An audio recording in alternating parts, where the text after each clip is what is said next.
I cannot date a man that likes red pill content because red pill content is ruining the lives of young men. A lot of men are so afraid of being labeled a simp. They don't want to be labeled a simp that they will not treat a woman well. They won't even compliment a woman. They won't even be nice to a woman. I cannot date a man that likes red pill content because red pill content is ruining the lives of young men. A lot of men are so afraid of being labeled a simp. They don't want to be labeled a simp that they will not treat a woman well. They won't even compliment a woman. They won't even be nice to a woman. I'm sure there are a lot of young women just like this young lady out there. Let's talk about this whole red pill movement of a thing because honestly, it's getting out of hand. What started as a so-called self-improvement or men's awareness space has turned into something that's low-key, toxic, and straight up dangerous for a lot of guys.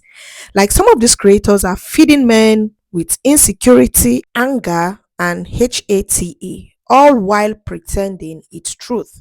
And the wild parts, it's working. It's messing with how men see women, relationships, and even themselves.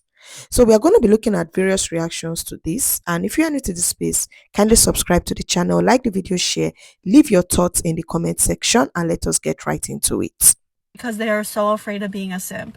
The last guy that I talked to was an avid red pill watcher, and he was the same man that friend zoned me and wanted me to chase him, and and I was wondering, I'm like, where is this jadedness coming from? Why is he talking like this, acting like this? And he was watching that red pill content, and I'm telling you, it's keeping you men single. It is keeping you single. Half of the men that make this content are single men or men that do not have a happy, healthy relationship. I cannot date a man that likes red pill content. In America, women say that, oh, you can just find another man, and that's true because it's easier to find a good man than it is to find a good woman. That's why guys always try and fix the problem. Now, using my own experiences or my friend's experience, let's go down the list. My one friend had a therapist tell his wife that you should probably see another man while seeing your husband. And then on top of that, then they ended up having a triad relationship, and now he is a she on weekends and is divorced. My second friend, a Buddhist of all people, is now working in New York as a photographer for all these models, and all these models give him conflicting signals, whether it's oh, is he using me? Is he not using me? But then at the same time, that's all the models are using him for, is that his skills are so good that all they have to do is just stand there and he just takes the pictures. In fact, they have offered to pay him. He is that good. Now me, I've been cheated on twice, got an apartment for one, and I've been left for a transgendered individual twice, one of which was a 40-year-old, 30-year-old something mama's boy. So basically nearly twice her age. I don't know what I'm doing, but I'm gonna just play my Wii. I got some batteries here. But hey, there's a new book out called Morning Glory Milking Farm that I think most girls are very into these days, if you're into the bull instead of the bear, if you catch my drift. More and more women are reporting that as their partners watch more red pill content, they start reporting the changes that the men in their relationship are going through. One woman broke up with her man the minute he started watching Fresh and Fit. One of the women in this article says that her boyfriend fell deep into the red pill stuff, watching Fresh and Fit, Andrew Tate, MGTOW content. And eventually he ghosted her, and she wondered what the hell's going on. And he said he was using something called dread game, which is something in red pill spaces, which means you want to make the woman chase you. And it's more emotional manipulation than it is anything else. It's not attractive. If anything, it's the reason he doesn't have a relationship anymore. These women are saying things like, I don't recognize the man anymore after he started watching this stuff. There are countless stories of this. I posted about it before, but what's unfortunate about red pill manosphere content is it's no longer just for the youth. It's no longer just for kids who were locked down in COVID and were just watching YouTube. There are married men who are falling for this. It's insane to me that you would throw your own relationship away because you're following following the words of a man who probably isn't in a relationship. Myron Gaines, Andrew Tate, they are not in relationships. They don't know how to keep women happy. Thus, they try to make other men unhappy with them. And I've also posted in the past that Canadian lawyers are also seeing a wave of divorces, claiming that the men that they were with started watching red pill content and the relationship went to hell.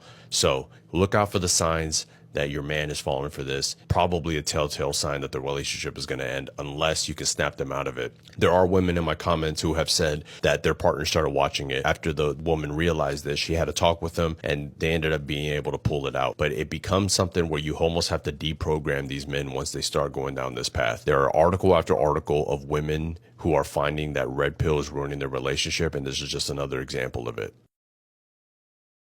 Content is ruining the lives of young men. A lot of men are so afraid of being labeled a simp. They won't even compliment a woman. They won't even be nice to a woman because they are so afraid of being a simp. Keeping you single. Half of the men that make this content are single men or men that do not have a happy, healthy relationship. Every single rule in that playbook is written by another man. It wasn't women telling men to hide their feelings. It wasn't a woman that told you your worth was measured by money or muscles or clout. It was other men. Broken men. Who pass down their pain like it was some type of heirloom. And behind all of that is two systems, capitalism and patriarchy, both of which absolutely thrive on loneliness. These systems need men to compete, not connect. The system needs you to think that power equals respect. Because if you ever were to learn empathy, then you would stop believing all the fairy tales that have been fed to you. So instead of teaching men how to feel, emotionally regulate, and to connect, society told them to get tougher.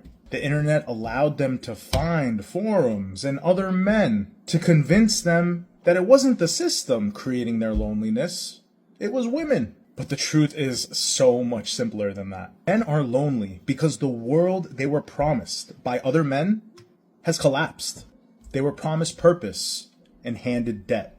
They were promised families and they were handed algorithms. You can't build relationships in a system which treats everyone like competition. This was never about blaming women.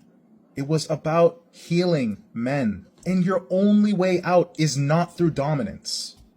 It's through connection, vulnerability, community, purpose. The male loneliness epidemic is a made-up thing. It's not biology. It's from failed policy, from other men in a system dominated by men.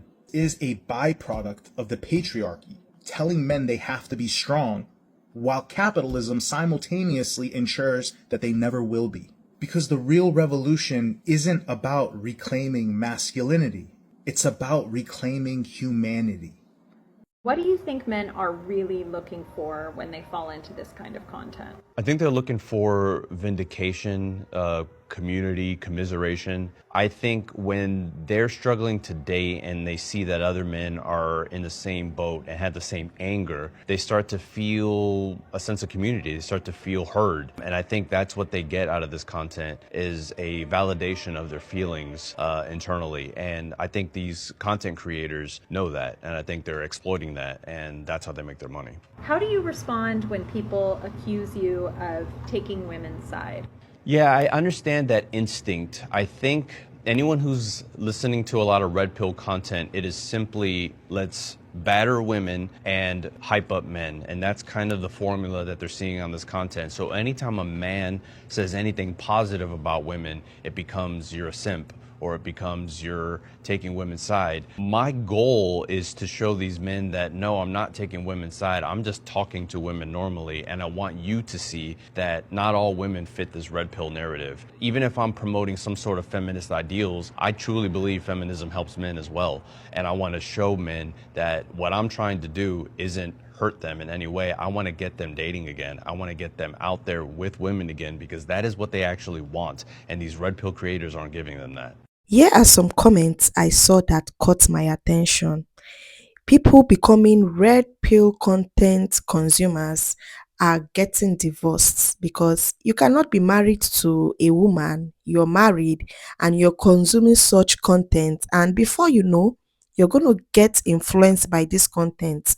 If you are the one that used to be the nice man, you take care of your wife, because you've started consuming such content, trust me, most likely you are going to change.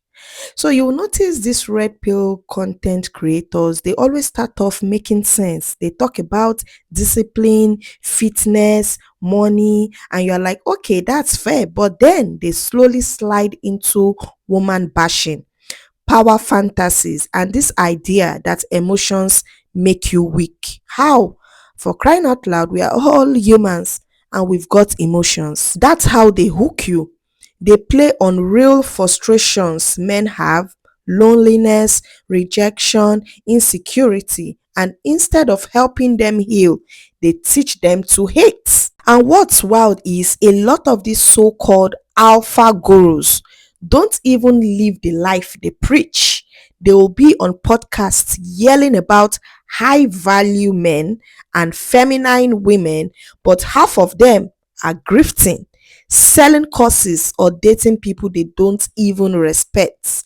Meanwhile, the young guys watching them start thinking relationships are a game or a war, which is not supposed to be like that. Relationship is supposed to be something that's got to do with partnership. Everybody bringing in their effort, bringing in their ideas, their knowledge to make sure it works. They lose empathy, they lose emotional depth, and they start believing women are the problem. For crying out loud, relationship has got to do with two individuals. And most likely when there's a problem, that problem is involving the two individual or maybe one of them. When really the system and the culture around masculinity are. This content is dangerous because it doesn't just shape how men view women, it shapes how they view themselves. It teaches them to suppress, to isolate, to see compassion as weakness. That's crazy. That's not strength, that is trauma. And I don't think the women of this generation have the time to deal with that. That is why you're seeing a lot of single women these days. They are like, they prefer to be with their beers than be with a man that is going to cause them so much emotional trauma. So yeah, red pill content might sound empowering at first, but it's doing way more harm than good. And it's also good to see that there are men that are supporting women in this cause. Men that are against this whole red pill content of a thing. If you really want to level up as a man, heal, go to therapy, build real confidence, and learn emotional intelligence. I think that's the real power. In fact, I never knew about this whole red pill of a thing. It was when this man, what's his name? I think the man is late now. His name is Kevin Samuels or something. It was when that man died I got to know about this whole red pill thing. I think that man died about 2-3 years ago, if I'm not mistaken. And when that man died, I saw a lot of his videos. I came across a lot of his followers, people talking about him, and I can see that a lot of black women never sent, like they never cared about his death. In fact, they were celebrating and jubilating over his death. And I got to realize the kind of thing this man was talking about, how he looks down on black women, how he talks down on black women. And at the end of the day, this guy was having fun with a woman when he finally took his last breath. In fact, it was that lady that ended up calling 911. But at the end of the day, this guy never survived it. So as men, as individuals, not just men now, as individuals, either man or woman, you have to be careful of the content you consume when you come on social media. Some of these guys just do these things for the clicks, for the views, for the money, the revenue they are going to make from making such content. But when you go behind closed doors, they are living a totally different lifestyle. Anyway, that's my take. Let me know what you think in the comment section. Have you noticed how deep this red pill stuff has gotten lately? It's so bad, like so bad. And if you've ever been sucked into it, what made you snap out of it? So guys, thank you for sticking around with me. If you've watched up to this point, then it means you are the real MVP. Kindly subscribe to the channel, like the video, share, leave your thoughts in the comment section, and we are going to see in the next one. Thank you so much and peace out.